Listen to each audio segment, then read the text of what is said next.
ये व्यवस्था कर रहे हैं। मैं बहुत सख्त कार्रवाई करूंगा आप लोगों को, मैं चिन्हित कर लूंगा चेहरे आप लोगों को अगर आप यहाँ बैठोगे।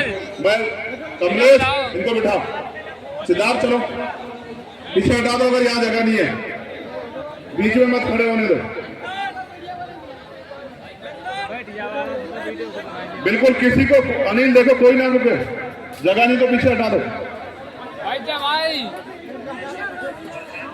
प्यारे साथियों, मैं सबसे पहले आपका धन्यवाद करना चाहता हूं और मेरे पास आपको धन्यवाद करने के लिए कारण है।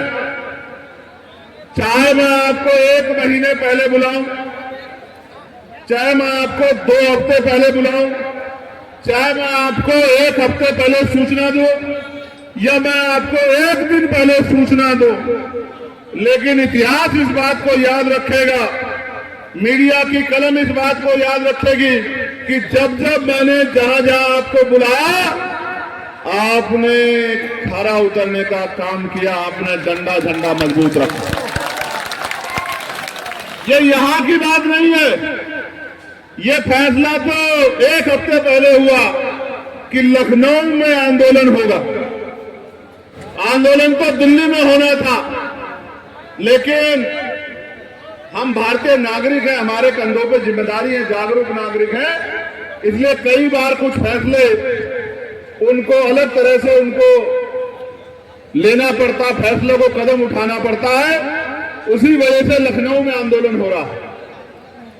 लेकिन मैं ये बात जरूर कह सकता हूं कि कभी आपने मुझे निराश नहीं किया। मैंने आपको दिल्ली बुलाया, आप दिल्ली आए, मैंने आपको लखनऊ बुलाया, आप लखनऊ आए, मैंने आपको मेरठ बुलाया, आप मेरठ आए। हमने 18 मंडलों में सम्मेलन किए, आपने 18 के 18 मंडलों के सम्मेलन सफल बनाए। हमने 8 बड़ी रैलियां की, आपने रैलियों में 4 चांद लगा दिए। रैली जहां से जहां तक दिखती थी तूफान नजर आता था, जन सैलाब नजर आता था, एक से बढ़कर एक रैली, क्या कन्नौज, क्या आगरा, क्या मुजफ्फरनगर, क्या बस्ती, क्या कहने। मैं दिल से धन्यवाद देता हूं आपका। और अभी मैंने 20 और लखनऊ के बाद हर जिला मुख्यालय पे आंदोलन हो, हर मंडल पे आंदोलन जाए, जिन्होंने इसका प्रयास किया है उनको मैं बहुत बहुत उनके लिए आभार प्रकट करता हूं। प्यारे साथियों, मैं यहां से बात शुरू करूंगा कि 1953 जब काका का लेकर कमीशन बना, बात की समझ आपके अंदर पैदा होनी चाहिए। अगर ये समझ पैदा नहीं होगी तो मैं लिख के कह सकता हूं कि आप आने वाले कल में भी ठगे जाओगे। इस बात को मेरी याद। हम 2 तरफ की चीज, 2 तरफ के काम कर रहे हैं। इसलिए पहला हम हिस्सेदारी दे रहे हैं, बराबरी की संख्या के आधार पर हिस्सेदारी दे रहे हैं और दे के दिखाएंगे, याद रखना मेरी बात को।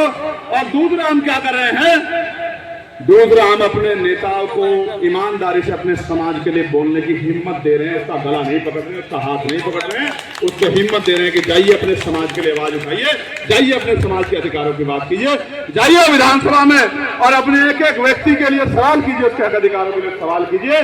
तो यहाँ हम सिर्फ टिकट नहीं दे रहे हैं, प्रभारी नहीं बना रहे हैं, हम आने वाले कल का नेतृत्व दे रहे हैं, आपका वास्तविक प्रतिनिधि दे रहे हैं, जो असेंबली में, पार्लियामेंट में आपकी आवाज उठाने का काम करेगा, पंचायत से लेके और लोकसभा तक, राज्यसभा तक आपकी आवाज बनने का काम करेगा। ये फर्क है आजाद समाज पार्टी काशीराम में और ये फर्क है अन्य पार्टियों में। ये फर्क कभी दूर नहीं हो सकता, ये फर्क कभी दूर नहीं हो सकता मेरे लोगों।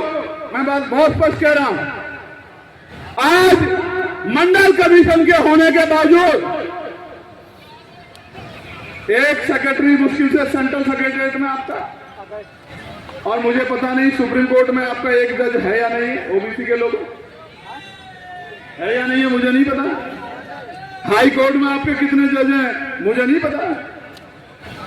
केंद्रीय सचिवालय में कितने सेक्रेटरी हैं, कितने एडिशनल हैं, कितने स्पेशल सेक्रेटरी हैं, मुझे तो नहीं पता। आपके पास लिस्ट होगी, आप देख लो। उत्तर प्रदेश के सचिवालय में कितने जो है आपके सेक्रेटरी हैं ओबीसी समाज के, आप देख लो, आपको पता लग जाए।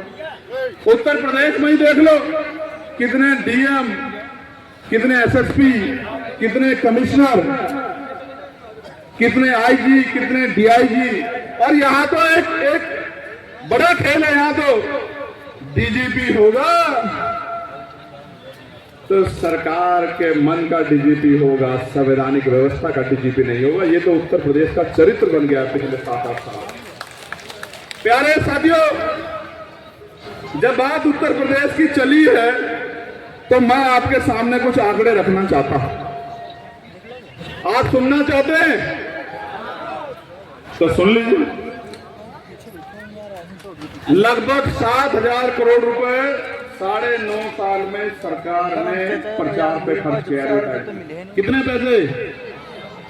कितने पैसे? लगभग 7,000 करोड़। कितने? 7,000 करोड़। किसका पैसा? किसका पैसा है? किसका पैसा है? जनता का, या मुख्यमंत्री जी कहीं जमीन बेच के लेके आए? मठ के चंदे से ढुलाई दिया है। ये सारा पैसा जनता के टैक्स का पैसा है ना। मैं आपको बताना चाहता हूं कि 7,000 रुपए में, 7,000 करोड़ रुपए में क्या क्या हो सकता था। 17-18 क्लास 1 की यूनिवर्सिटियां बन सकती थी। यूनिवर्सिटी हब बन जाता उत्तर प्रदेश अगर ये 7,000 करोड़ रुपया आपने यूनिवर्सिटी पर लगाया होता। और आगे बढ़ो, आईआईटी, आईआईएम जैसे संस्थान जो उंगलियों पे है भारत के अंदर, 8 ऐसे बड़े संस्थान बन जाते अगर ये 7,000 करोड़ रुपया आपने शिक्षा पे लगाया होता, मेडिकल एजुकेशन पे लगाया होता। प्यारे साथियों, 3 विश्व स्तरीय ऐसी मेगा यूनिवर्सिटियां बनती जिसमें रिसर्च से लेकर सब कुछ होता। जो दुनिया भर की जो 100 यूनिवर्सिटियां हैं जिसमें आज तक हम नहीं पहुंच पाए, उसमें हमारा नाम जाता अगर हम 7,000 करोड़ रुपया एजुकेशन पर लगाते।